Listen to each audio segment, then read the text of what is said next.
Ladies and gentlemen, good afternoon. First, I would like to thank the International Center for Documentary Heritage for their kind invitation, and to Dr. Seo and Ms. Kim for their prompt support.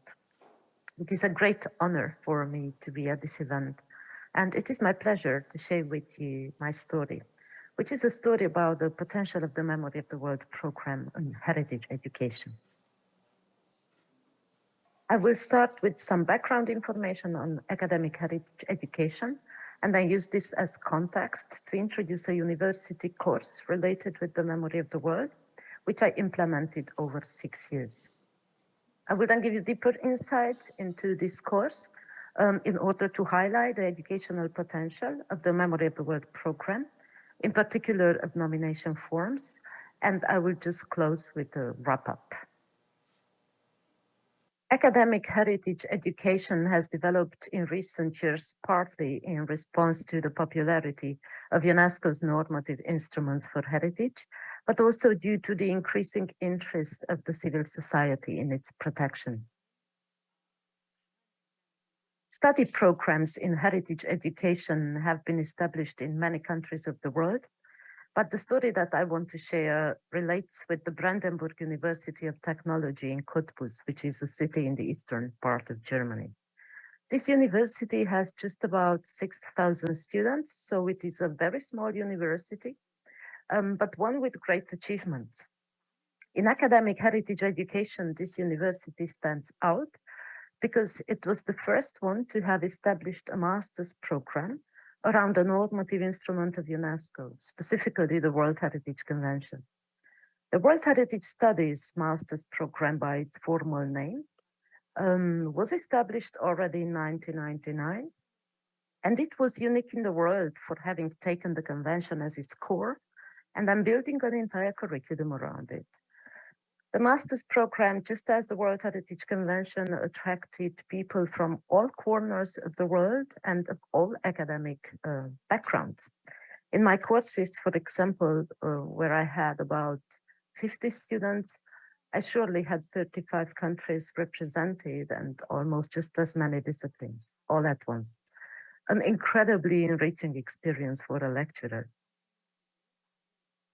The structure of the curriculum, as you can see in the slides, includes 2 basic mandatory courses.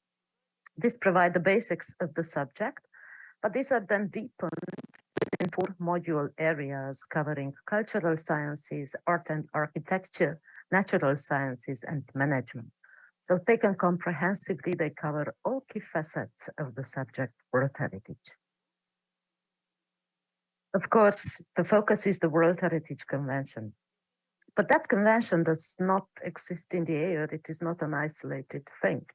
It is part of the broader field of heritage protection. So in one of the basic courses entitled Body of Knowledge, there is a small component dedicated to other UNESCO programs.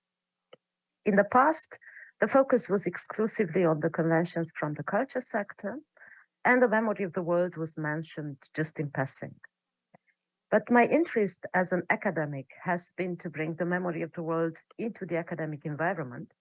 And so in 2010, I managed to include the Memory of the World into this basic course. Initially, it was just a 1-hour lecture, but then gradually I developed it into a bigger component with several sessions dedicated to it. And I also included it as part of the assessment. In the second part of my presentation, I would like to give you deeper insights into this course.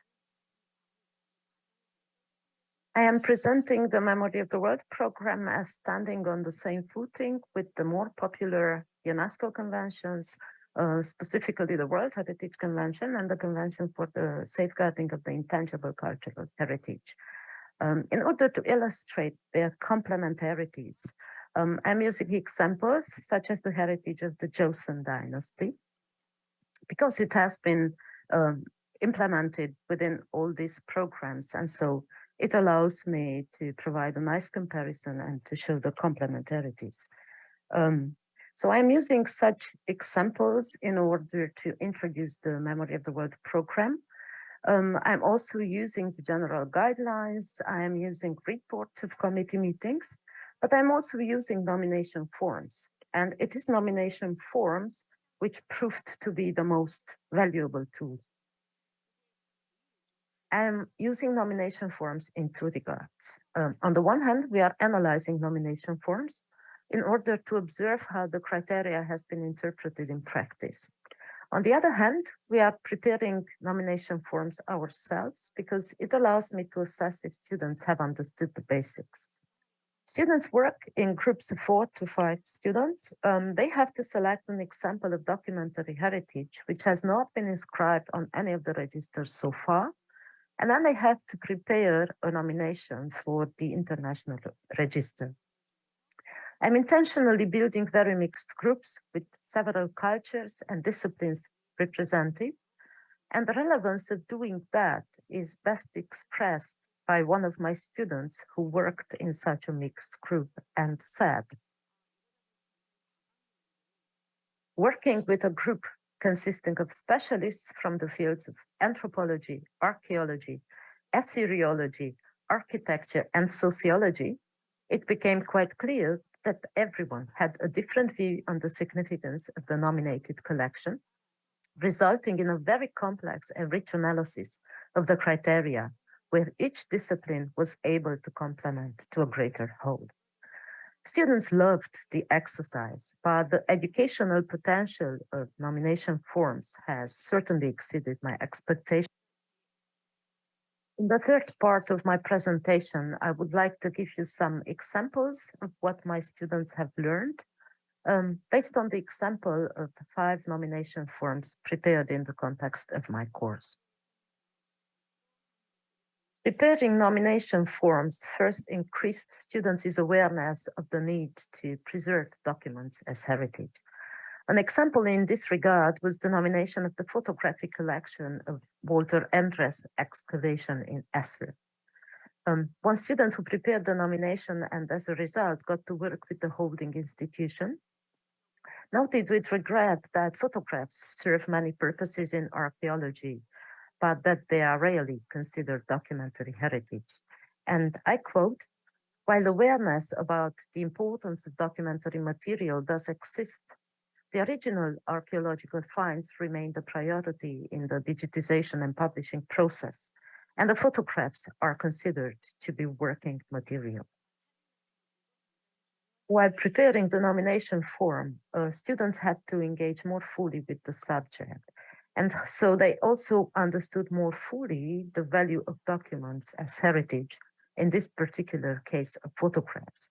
And we can read that very clearly in the nomination form, which says, this collection is distinctive because it is the only photographic documentation of the excavated layers of Esser's endangered archaeological landscape, which represents 2,000 years of ancient history. The collection documents the site and artifacts in situ, and it captures objects that have disappeared. The value of photographs as heritage was observed also in relation to architecture in the context of another nomination on industrial building typologies in Western Europe and North America.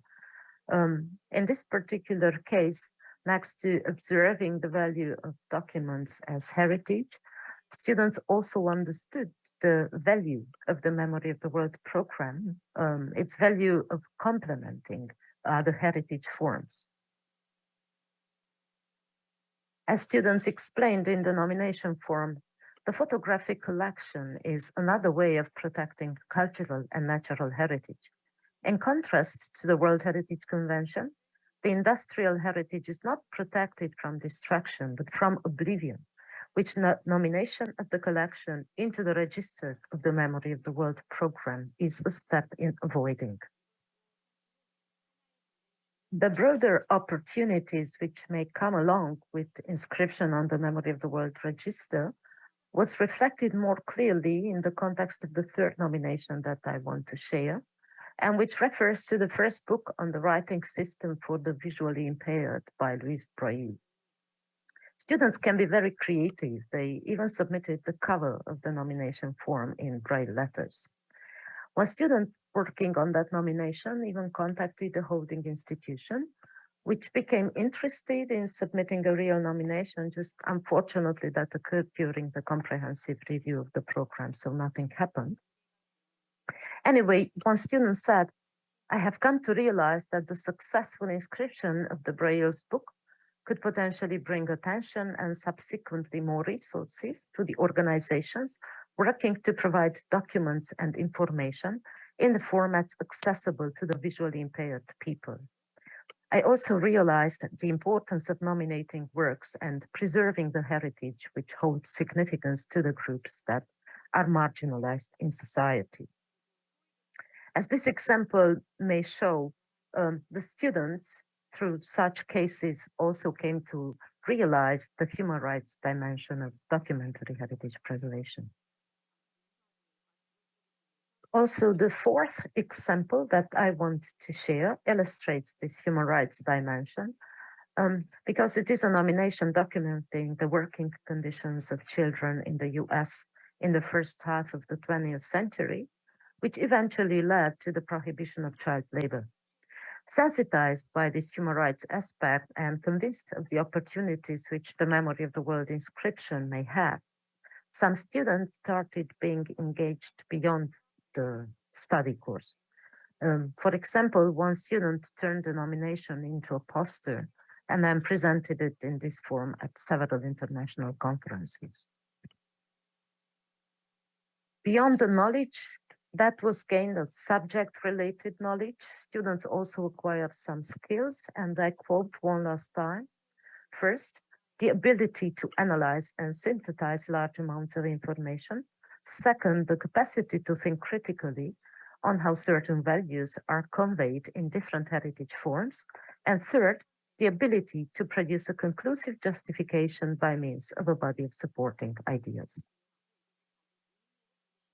That students acquire the capacity to think critically is particularly evident in the last nomination form that I want to share, and which advances a less conventional view on documentary heritage. It is the nomination of some glass models of plants and flowers, representing details with a very high level of accuracy. The glass models were prepared towards the beginning of the 20th century, and they were an ingenious alternative to scientific cataloging because they gave the possibility to study the plants in their three-dimensional aspects. The glass models were prepared from the very beginning as documents for educational purposes. It is just that they challenge our more established definitions of document as being informational content on a carrier.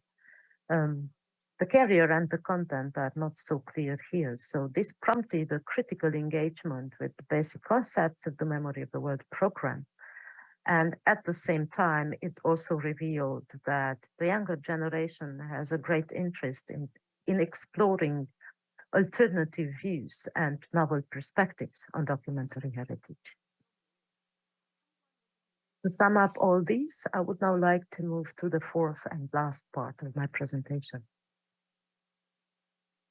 As my examples show, by working with nomination forms, students certainly understood the basics of the program as I wished, but the knowledge they gained went much further. They came to understand more fully the need for documentary heritage preservation and why it complements other forms of heritage. They came to realize the opportunities that may come along with inscription, and so the value of a program such as the Memory of the World.